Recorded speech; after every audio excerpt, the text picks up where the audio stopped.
বুজবা লাগিছে একেলগে বহুত নতুন বস্তু শিকি আছে সেইকাৰণে বহুতখিনি বস্তু বুজাত টান হৈছে একেলগে বেছি বস্তু বুজিব লগা হৈছে সেইকাৰণে মই আজি তোমালোকক অলপমান আগৰখিনি ৰিপিট কৰি দিম বুজি পাবা একেলগে যিহেতু নতুন নতুন বস্তু কিবা কিবি বহুত একেলগে শিকিব লগা হৈছে সেইকাৰণে কিজানি কনফিউজ হৈছে কিছুমানে তথাপি মই আজি গোটেইখিনি ৰিপিট কৰি দিম তেতিয়া তোমালোকে বুজি পাবা ঠিক আছে এতিয়া আমি কোৱান্টাম নাম্বাৰ হ'ল কোৱান্টাম নাম্বাৰে কি ৰিপ্ৰেজেণ্ট কৰে প্ৰথম quantum number ৰিপ্ৰেজেণ্টছ the location of electron in an orbit এটা অৰ্বিটত থকা ইলেক্ট্ৰনবিলাকক ৰিপ্ৰেজেণ্ট কৰে এতিয়া ইলেক্ট্ৰনবিলাক নিউক্লিয়াছৰ চাৰিওফালে কিছুমান চাৰ্কুলাৰ অৰ্বিটত থাকে বুলি কৈছিলোঁ তো এই চাৰ্কুলাৰ পাথবিলাকক আমি অৰ্বিট বা চেল নাম দিছিলোঁ এতিয়া এই চেলবিলাকত ইলেক্ট্ৰনবিলাক আছে এতিয়া এই চেলবিলাকৰ কোন জাগাত আছে তুমি সেইটো ৰিপ্ৰেজেণ্ট কৰিব লাগিলে আমি প্ৰিন্সিপাল কোৱান্টাম নাম্বাৰ ইউজ কৰোঁ প্ৰিন্সিপাল কোৱান্টাম নাম্বাৰক আমি n চিম্বলেদি বুজাওঁ তো nৰ ভেলুবিলাক 1 2 3 4 এনেকুৱাকৈ ষ্টাৰ্ট হ'ব তো এইবিলাক হ'ল অৰ্বিটৰ নাম্বাৰ তো ইলেক্ট্ৰন যদি থাৰ্ড অৰ্বিটত আছে তেতিয়াহ'লে n = 3 এতিয়া অৰ্বিটবিলাক হ'ব কিছুমান সেল বা অৰ্বিটবিলাক কিছুমান সাব সেলত ডিভাইড হৈ থাকে তো এটা অৰ্বিটৰ ভিতৰত কিমানটা সাব সেল আছে সেইটো আমি l ৰ পৰা গম পাওঁ এজিমুথেল কোৱান্টাম নাম্বাৰ তো l ৰ ভেলুবিলাক আছিল 0 1 2 আপ টু n - 1 লৈকে যিমানটা ভেলু পাবা সেই হিচাপে নাম্বাৰ অফ সাব সেল পাবা তেনে n = 3 থাৰ্ড নাম্বাৰ সেলত কিমানটা সাব সেল আছে তেতিয়া l ৰ ভেলু তুমি ডিটাৰমাইন কৰা l ৰ ভেলু 0 ৰ পৰা ষ্টাৰ্ট কৰি 1 লেছ so 0 1 আৰু 2 হ'ব so 3 ভেলু পাবা মানে 3 sub cell present in the third সেলত 3 সাব সেল আছে ঠিক তেনেকৈ নেক্সট কোৱান্টাম নাম্বাৰটো আছিল ml মানে হ'ল magnetic quantum number magnetic quantum নাম্বাৰে এটা সাব সেল আকৌ কিছুমান স্মল পাৰ্টত ডিভাইড হৈ থাকে স্মল পাৰ্ট মানে হ'ল ওৰিয়েন্টেশনত ডিভাইড হৈ যায় দিশৰ স্থিতিত ভাগ হৈ যায় তো সেই ওৰিয়েন্টেশন বিলাকক আমি অৰবিটেল বুলি কম তো কিমানটা ওৰিয়েন্টেশনত ডিভাইড হৈ যাব সাব সেল বিলাক সেইটো জানাৰ কাৰণে আমি মেগনেটিক কোৱান্টাম নাম্বাৰ ইউজ কৰো ঠিক আছে গতিকে জানা তোমাৰ l = 0 মানে আছিল s সাব সেল নাম দিছিলো 1 হলে p সাব সেল 2 হলে v সাব সেল 3 হলে x সাব সেল তেনেকৈ আমি সাব সেল বিলাক নমিনক্লেচাৰ কৰিছিলো এতিয়া নেক্সট আকৌ s সাব সেল মানে ইয়াৰ কিমানটা ওৰিয়েন্টেশন আছে সেইটো আমি মেগনেটিক কোৱান্টাম নাম্বাৰৰ পৰা গম পাম গতিকে মেগনেটিক কোৱান্টাম নাম্বাৰৰ ভেলুবিলাক হ'ল -l to +l যিমান ভেলু পাবা কিমানটাই ওৰিয়েন্টেশন আৰু each orientation is called an orbital প্ৰত্যেকটোকে আমি এটা অৰবিটেল বুলি কম যেনে তোমাৰ s সাব সেল লোৱাৰ কাৰণে l = 0 l 0 মানে ml = 0 হ'ব -0 to +0 হ'ব নোৱাৰে so only 0 তাহলে only one value only one ml value that means only one orbital present in s sub cell ঠিক আছে ঠিক তেনেকৈ তুমি p sub cell লোৱা p sub cell তো কিমানটা ওৰিয়েন্টেশনত ডিভাইড হ'ব হেতুৰ কাৰণে l = 1 so ml = -l to +l তেতিয়াহলে -1 to +1 so -1 0 আৰু +1 3 ভ্যালুজ পালা 3 ভ্যালুজ মানে 3 অৰবিটালত এই সাব সেলটো ডিভাইড হৈ আছে প্ৰত্যেকটোকে আমি এটা অৰবিটেল বুলি কম এতিয়া এটা px এটা py আৰু এটা নাম দিয়া হৈছে pz মানে এটা ওৰিয়েন্টেশন x ডাইৰেকশন এটা y ডাইৰেকশন আৰু এটা হ'ব z ডাইৰেকশন তেনেকৈ আমি অৰবিটেলত ডিভাইড কৰিছিলো সো প্ৰথম হ'ল সেলৰ পাছত সেল বিলাকত সাব সেলৰ ভিতৰত আকৌ আহিব অৰবিটেল আহিব এতিয়া S সাব সেল বুলি ক'লে তাৰ শেপ এটা পাইছিল তাৰ শেপ আছিল স্ফেৰিক্যাল শেপ এনেকুৱা স্ফেৰিক্যাল গোলাকাৰ আকৃতিৰ আছিল নেক্সট হ'ল S সাব সেল বিলাকৰ ওৰিয়েন্টেশন তো 1 ওৰিয়েন্টেশন নে পাইছো L যদি 0 হয় ML ও 0 হ'ব সো 1 ওৰিয়েন্টেশন মানে তুমি যিকোনো এটা ডাইৰেকশন ল'ব পাৰা যিকোনো ডাইৰেকশনতে ইলেক্ট্ৰন probability ইকুৱেল গতিকে তুমি যদি এইটো ডাইৰেকশন লোৱা নিউক্লিয়াছৰ পৰা এইটো ডিসটেন্সত ইলেক্ট্ৰন থাকিব গতিকে এইটো ডাইৰেকশন যদি লোৱা নিউক্লিয়াছৰ পৰা এই ডিসটেন্সত ইলেক্ট্ৰন থাকিব তেতিয়াহলে ইয়াৰ পৰা ডিসটেন্স যিমান ইয়াৰ পৰা ডিসটেন্সও সেম হ'ব গতিকে সব ফালে ইকুৱেলি তুমি ইলেক্ট্ৰন বিলাক পাবা ইলেক্ট্ৰন বিলাক সিমেট্ৰিক্যালি ডিস্ট্ৰিবিউট হৈ থকা বুলি কম আমি সমমিতভাৱে বিস্তাৰিত হৈ থকা বুলি কম ঠিক আছে ঠিক তেনেকৈ p সাবসেট হোৱাৰ লগে লগে তাৰ এটা শেপ আহি যাব গতিকে p সাবসেটৰ শেপ হ'ল ডাম্বেল সেট আছিল ডাম্বেল মানে ইয়াতে নিউক্লিয়াস থাকিব আৰু ইলেক্ট্ৰন খিনি এই এৰিয়াৰ ভিতৰত থাকিব আপৱাৰ্ডত থাকিব নহলে ডাউনৱাৰ্ডত নেক্সট তুমি এক্সিস পাস কৰা এনেকুৱাকে এক্সিস পাস কৰিলো এতিয়া ইলেক্ট্ৰন খিনি এই দুটা এৰিয়াৰ ভিতৰত কোনবা এটা ইলেক্ট্ৰন খিনি থাকিব এটো সাইডত বা এটো সাইডত ইলেক্ট্ৰন নাথাকে সো এখিনি আমি বাউন্ডাৰি সাৰফেস বুলি কম কিন্তু এছৰ ক্ষেত্ৰত চাৰিওফালে আছে বাউন্ডাৰি সাৰফেস সো গোটেইখিনিতে ইলেক্ট্ৰন খিনি থাকিব পাৰে সো পিৰ ক্ষেত্ৰত কিন্তু আপৱাৰ্ড নহলে ডাউনৱাৰ্ড এটো ডিৰেকশন ধৰি ললা x বুলি গলো নেক্সট তুমি y ডিৰেকশন লোৱা y ডিৰেকশনত থাকিব z ডিৰেকশন লোৱা z ডিৰেকশনত থাকিব গতিকে তেনেকে p বিলাকত তুমি p সাবসেলত তুমি সেট পালা আৰু p সাবসেল টু 3 ওৰিয়েন্টেশনত ভাগ হৈ আছে গতিকে 3 মানে 3 অৰবিটেল বুলি গলো এনেকুৱা ডাম্বেল 3 পাবা তুমি এটা ডাম্বেল হল x ডিৰেকশনত থাকিব এটা ডাম্বেল y ডিৰেকশনত থাকিব আৰু এটা ডাম্বেল থাকিব z ডিৰেকশনত এনেকুৱাকে 3p অৰবিটেল লগ লাগি p সাবসেল টু ফল হয় ঠিক আছে এনেকে d মানে তুমি 5 d অৰবিটেল পাবা f মানে হল 7 f অৰবিটেলস পাবা গতিকে তেনেকে আমি সাবসেল বিলাকক অৰবিটেলত ডিভাইড কৰিলো ঠিক আছে তাৰ পাছত এতিয়া ইখিনি লৈকে আমাৰ পঢ়া হৈছে এতিয়া আজি আমি পঢ়িম নেক্সট আৰু এটা আছে নহয় ফোৰ কোৱান্টাম নাম্বাৰটো হল spin quantum number so spin quantum নাম্বাৰৰ পৰা আজি আমি পঢ়িম The spin quantum number eto symbol hol ms কিছুমান কিতাপত ms আৰু তোমালোকৰ টেক্সট বুকত only s বুলি লিখা আছে ঠিক আছে আৰু অসমীয়া নামটো হল ঘূৰ্ণন কোৱান্টাম সংখ্যা ঘূৰ্ণন কোৱান্টাম সংখ্যা ঠিক আছে এতিয়া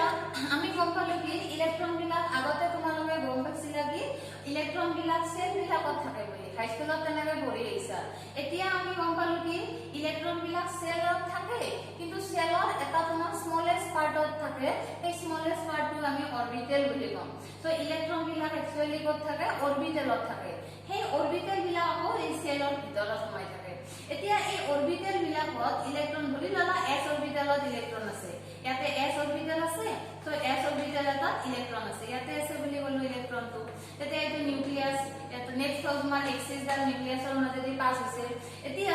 এই যেটো s অৰবিটেল তাৰ নিজা এটা সেন্টাৰ থাকিব আৰু সেন্টাৰক আমি নিউক্লিয়াস বুলি কম গতিকে s অৰবিটেলত তাৰ নিজা সেন্টাৰৰ মাজেদি আমি এক্সিস ললো আৰু ইলেক্ট্ৰন বিলাক তাৰ সাৰাউণ্ডিংত আছে এতিয়া এই ইলেক্ট্ৰন বিলাকে কি কৰিব মুভমেন্ট কৰি থাকিব ইলেক্ট্ৰন তো স্টেটিক হৈ নাথাকে ইলেক্ট্ৰন সদায় মুভমেন্ট কৰি থাকে এই ইলেক্ট্ৰন বিলাক তুমি যদি অৰবিটেলটো মিলি অকল সেলটোত থাকা বুলি কোৱা সেলৰ ভিতৰৰ অৰবিটেলত আছে মই সেলটোত দেখাই দিছো সেলত ইলেক্ট্ৰনটো আছে ইলেক্ট্ৰনটো এনেকৈ মুভমেন্ট কৰি আছে নিউক্লিয়াছৰ চাৰিওফালে তেতিয়া হলে সেই মুভমেন্টটো কৰোতে ইলেক্ট্ৰনটো অৰবিটেলটোত থাকি মুভমেন্ট কৰি আছে সো এইটো হল সেন্টাৰ নিউক্লিয়াছ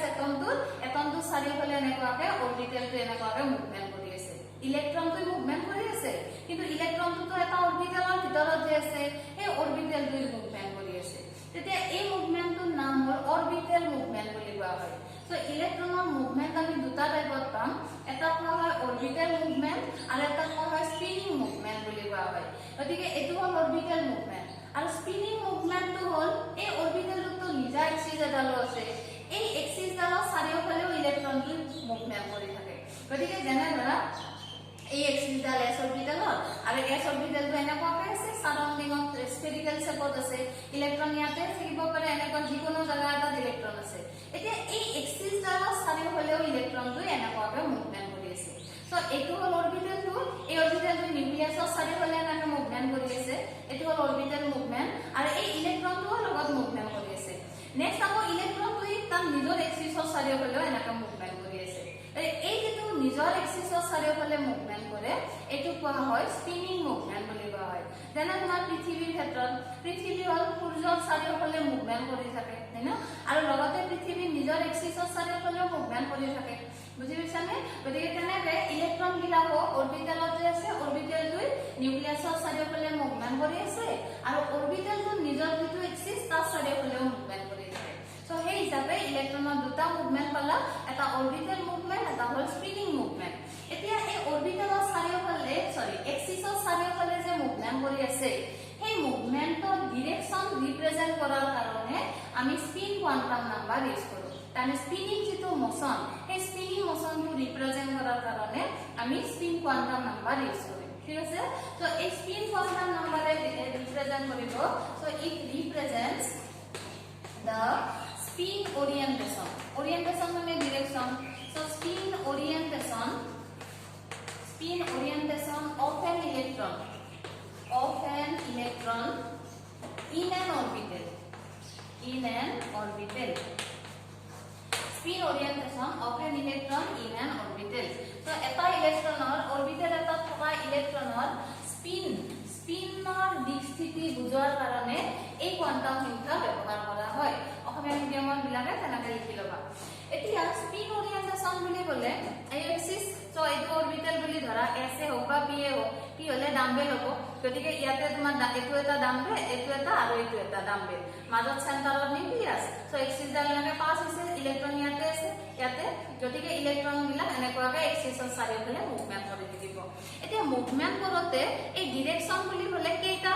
পসিবল ডিৰেকচনত মুভমেন্ট কৰিব পাৰে সো আইদাৰ তোমাৰ এনেকুৱাকৈ মুভমেন্ট কৰিব ৰাইট ডিৰেকচনত বুলি কম ৰাইট ডিৰেকচনটো কাৰো কোৱা হ'ব ক্লকৱাইজ ডিৰেকচন যেনে ঘড়ীৰ কাটা যে মুভমেন্ট কৰে এই মুভমেন্টৰ ডিৰেকচনটো মুভমেন্ট স্পিন কৰিব পাৰি নহলে কি হ'ব উল্টা ডিৰেকচনত লেফট ডিৰেকচনত এনেকুৱাকৈ মুভমেন্ট কৰিব পাৰে ওৰিয়েন্টেশনটো এনেকুৱাকৈ হ'ব পাৰে এইটো মুভমেন্টক কোৱা হয় এন্টি ক্লকৱাইজ মুভমেন্ট বুলি কোৱা হয় বা তোমাৰ ইন দা লেফট ডিৰেকচন বুলি কোৱা হয় গতিকে আমি যদি স্পিন ওৰিয়েন্টেশন চাওঁ তাৰমানে এক্সিসৰ চাৰিওফালে যে মুভমেন্ট কৰি আছে অৰবিটেলটো সেই মুভমেন্টৰ নাম হ'ল স্পিন মুভমেন্ট আৰু সেই স্পিন মুভমেন্টৰ ডিৰেকচন ৰিপ্ৰেজেন্ট কৰাৰ কাৰণে এটো কোয়ান্টাম নাম্বাৰটো ইউজ কৰিম এতিয়া সেই ডিৰেকচনটো দুটা ডিৰেকচনত হ'ব পাৰে মুভমেন্টটো দুটা ডিৰেকচনত হ'ব পাৰে এটা হ'ল ক্লকৱাইজ নহলে এন্টি ক্লকৱাইজ গতিকে ক্লকৱাইজত মুভমেন্ট কৰি আছে নে এন্টি ক্লকৱাইজত মুভমেন্ট কৰি আছে হেতু ৰিপ্ৰেজেন্ট কৰাৰ কাৰণে আমি ms ৰ ভ্যালু লিখিম plus half and minus half plus half আৰু মাইনাস হাফৰ বেলেগ একো মিনিং নাই প্লাস হাফ বুজাব এটা ডিৰেকচন আৰু মাইনাস হাফ বুজাব এটা ডিৰেকচন এতিয়া প্লাস হাফে ৰিপ্ৰেজেন্ট কৰিব ক্লকৱাইজ ডিৰেকচন that is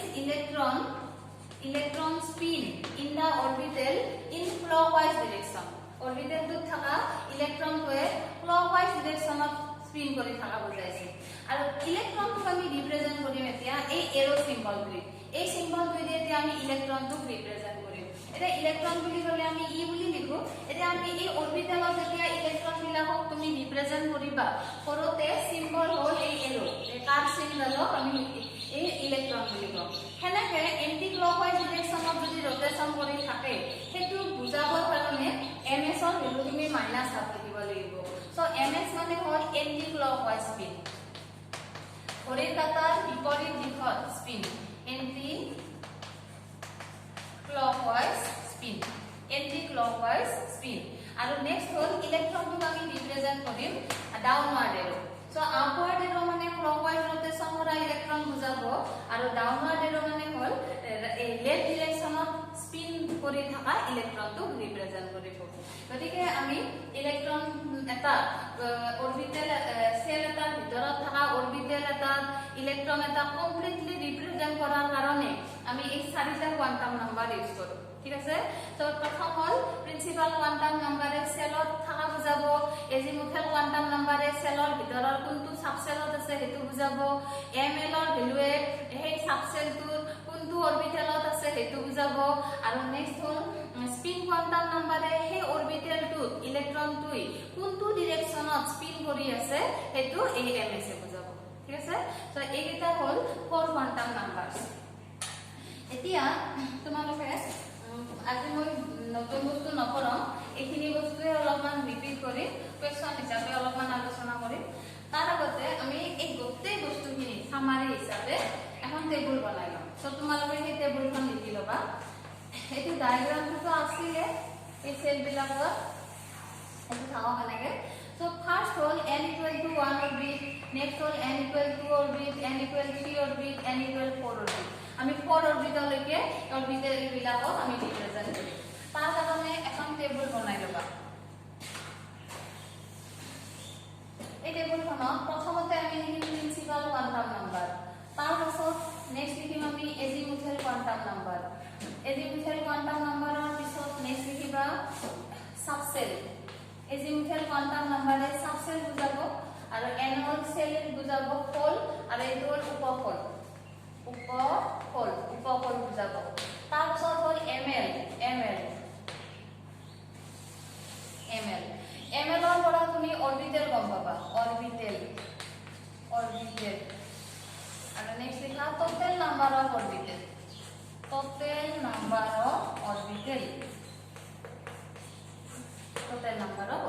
ঠিক আছে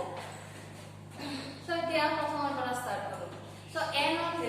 ভ্যালু মানে সেলৰ নাম্বাৰ আমি একদম ফাৰ্স্ট সেলটো দেখিম এটা ফাৰ্স্ট সেলটো তুমি ৰিপ্ৰেজেন্ট কৰিব লাগিলে প্ৰিন্সিপাল কোয়ান্টাম নাম্বাৰ ইউজ কৰিবা সো প্ৰিন্সিপাল কোয়ান্টাম নাম্বাৰ মানে n সো n ৰ ভ্যালু 1 বুলি ক'ব লাগিব ফাৰ্স্ট সেল মানে n ৰ ভ্যালু 1 এটা ফার্স্ট সেলটো কিমানটা সাবসেল সোমাইছে কিমানটা সাবসেল লগ লাগি ফার্স্ট সেলটো হৈছে এইটো l ৰ পৰা গম পাম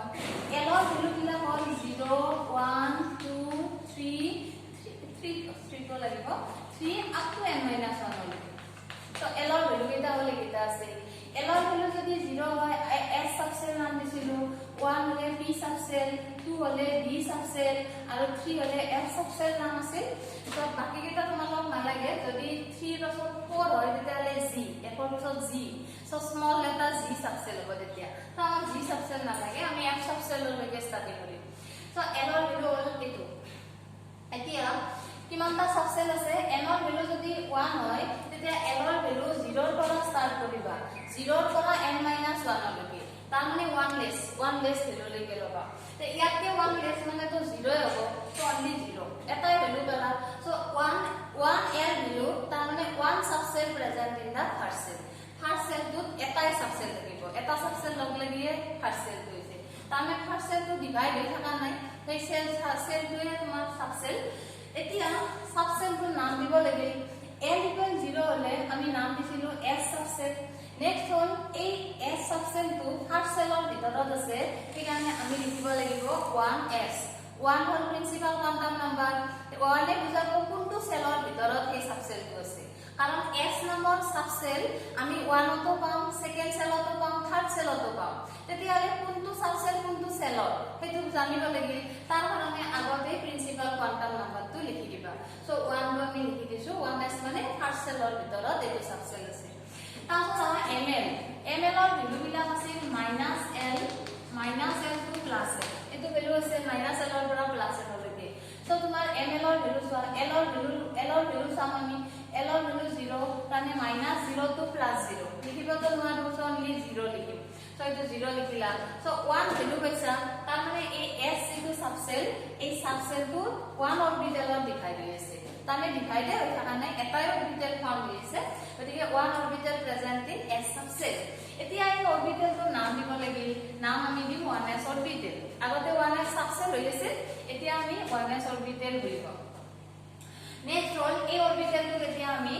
ৰিপ্ৰেজেন্ট কৰিলে বক্স হিচাপে ৰিপ্ৰেজেন্ট কৰিম সো 1 বক্স মানে বুজাব 1 অৰবিটেল বুজাব তাৰ এক্সুৱেল শেপ স্ফেৰিকেল কিন্তু আমি যেতিয়া এই অৰবিটেলত ইলেক্ট্ৰন খিনি ৰিপ্ৰেজেন্ট কৰোতে আমি বক্স হিচাপে ৰিপ্ৰেজেন্ট কৰিম অৰবিটেল বিলাকক আৰু ইলেক্ট্ৰন বিলাকক ৰিপ্ৰেজেন্ট কৰিম এৰো হিচাপে সো এই এৰো বিলাকে বক্সৰ ভিতৰত দিব লাগিব তাৰমানে এই অৰবিটেলত ইলেক্ট্ৰন বিলাক আছে ঠিক আছে গতিকে এখিনি হৈ গল তাৰপাছত আমাৰ ফাৰ্স্ট সেলটো হৈ গল এতিয়া ফাৰ্স্ট সেলটো টোটাল কিমানটা অৰবিটেল পালা তাৰমানে টোটাল কিমানটা বক্স পালো সো টোটাল বক্স পাইছো আমি 1 বক্স মানে 1 অৰবিটেল আছে নেক্সট হল আৰু এটা আছে নহয় এটো অৰবিটেল থাকিল আৰু নেক্সট হল তোমাৰ ms spin quantum number so spin quantum number either তোমাৰ প্লাস হ'ব অৰ মাইনাস হ'ব হয় ক্লকওয়াইজত ৰোটেশন কৰিব ইলেক্ট্ৰন খিনি নহলে এন্টি ক্লকওয়াইজত ৰোটেশন কৰি থাকিব ঠিক আছে তো ইয়াতে মই বেলেগে লিখি দিছো সোৱা 1 সিটো ফাৰ্স্ট সেলটোৰ ভিতৰত অকল 1 অৰবিটেল আছে সো 1 বক্স হিচাপে লিখি 1 অৰবিটেলত 1 অৰবিটেল মানে 1 বক্স আছে ঠিক আছে যেটো তোমাৰ 3 ডাইমেনশনাল পজিশন সেলটোৰ ভিতৰত সেই পজিশনটো আমি অৰবিটেল বুলি কওঁ সো 3 ডাইমেনশনাল পজিশন কিমানটা আছে ফাৰ্স্ট সেলত 1 আছে এটা আছে এটো নাম হল 1s ঠিক আছে নেক্সট আহা এবাৰ সেকেন্ড সেল তুমি কেনেকৈ গম পাবা n ৰ ভ্যালুৰ পৰা সো n ৰ ভ্যালু 2 তাৰমানে সেকেন্ড সেল গম পালো এতিয়া এই সেকেন্ড সেলটো কিমানটা সাবসেল লগ লাগি ফৰ্ম হৈছে তাৰ কাৰণে n ৰ ভ্যালু লাগিব সো n ৰ ভ্যালু 0 ৰ পৰা স্টাৰ্ট কৰি 1 লেছ সো 0 ৰ পাছত আহিব 1 মানে 1 হলে কি 0 আৰু 1 হ'ব 2 ভ্যালু পালা দুটা ভ্যালু মানে দুটা সাবসেল লগ লাগি সেকেন্ড সেলটো ফৰ্ম হৈছে সো এটা সাবসেলৰ নাম হ'ব s আৰু নেক্সট সাবসেলটোৰ নাম হ'ব p কাৰণ l ৰ ভ্যালু 0 হলে s l ৰ ভ্যালু 1 হলে আমি নাম দিও p বুলি নাম দিও এতিয়া এই দুটা সাবসেল সেকেন্ড সেলৰ ভিতৰত আছে সেইকাৰণে আমি আগৰ প্ৰিন্সিপাল কোৱান্টাম নম্বৰ লিখি দিম সো এটাৰ নাম 2s হ'ব আৰু এটাৰ নাম হ'ব 2p এতিয়া নেক্সট আহা ml ৰ ভ্যালু ml মানে অৰবিটেল সো এই সাবসেল এটা অৰবিটেলত ডিভাইড হৈ যাব প্ৰথম আহা s সাবসেল মানে l ৰ ভ্যালু 0 তেতিয়া হলে ml ৰ ভ্যালু 0 হ'ব নেক্সট হল p সাবসেল মানে l ৰ ভ্যালু 1 তেতিয়া হলে ml ৰ ভ্যালু -1 to +1 তাৰমানে আমি -1 0 আৰু নেক্সট পাম আমি +1 পাম ঠিক আছে এতিয়া চোৱা s যেটো s 2s আছিল সাবসেল হৈ এতিয়া অৰবিটেল হিচাপে আমি তাৰ নাম দিম 2s অৰবিটেল এটো অৰবিটেল হিচাপে নাম হ'ল 2s অৰবিটেল আৰু যেটো 2p সাবসেল আছিল এতিয়া অৰবিটেল হিচাপে আমি ক'ব লাগিব 2p অৰবিটেল বুলি ক'ম কিন্তু 2p বুলি কোৱাৰ লগে লগে ইয়াতে এতিয়া 1 বক্স নহব এতিয়া দিব লাগিব ইয়াতে 3 বক্স মানে তিনটা পালানা ওৰিয়েন্টেশন সো এই সাবসেলটো তিনটা ওৰিয়েন্টেশনত ডিভাইড হৈ আছে প্ৰত্যেকটো ওৰিয়েন্টেশনকে আমি এটা অৰবিটেল বুলি কম সো 2p অৰবিটেল মানে 1 অৰবিটেল নহয় s মানে 1 অৰবিটেল কিন্তু p মানে হল 3 অৰবিটেল 3 অৰবিটেল লগ লাগি ফৰ্ম হয় তে তুমি যদি এটা সেপাৰেটলি নাম দিয়া তেতিয়া হলে এটাৰ নাম হ'ব 2px এটাৰ নাম হ'ব 2py আৰু এটাৰ নাম হ'ব 2pz এনেকৈ আমি নাম দিম তো এটা সাবসেল বুলি কৈছিলা প্ৰথম কিন্তু এই ডিভাইড হৈ যোৱাৰ পিছত তাক আমি অৰবিটেলস বুলি কম নেক্সট এতিয়া নাম্বাৰ চোৱা s মানে 1 অৰবিটেল পালা p মানে 3 অৰবিটেল পালা সো টোটাল ইকুৱেল টু হৈ গল 1 + 3 ইকুৱেল টু হৈ গল 4 তাৰ মানে সেকেন্ড সেলটো টোটাল কিমান অৰবিটেল থাকে 4 অৰবিটেল থাকে ঠিক আছে নেক্সট হল spin quantum number either plus আৰ হ'ব নহলে মাইনাস আৰ ইলেক্ট্ৰনৰ স্পিনটো কোনো ডেফিনিট নহয় হয় প্লাস আর নহলে মাইনাস আর এটো হল সেকেন্ড সেল সো সেকেন্ড সেলত কিমানটা অরবিটেল হৈ গল 4 অরবিটেল ইয়াতে মই ৰিপ্ৰেজেন্ট কৰি দিছো সেকেন্ড সেলত আছে 2s অৰবিটেল আছে 2s মানে 1 বক্স আৰু নেক্সট আছে 2p মানে হল 3 বক্স সো টোটাল ওৰিয়েন্টেশন আছে 4 অৰবিটেল প্ৰেজেন্ট সেকেন্ড সেলত এবাৰ আহা থাৰ্ড সেল মানে হ'ব n ৰ ভ্যালু 3 n ৰ ভ্যালু 3 হল তেতিয়া হলে সাবসেল কিমানটা আছে 0 ৰ পৰা স্টাৰ্ট কৰা 1 লেছ মানে 2 লৈকে তেতিয়া হলে 0 ৰ পাছত 1 আহিব 1 ৰ পাছত আহিব 2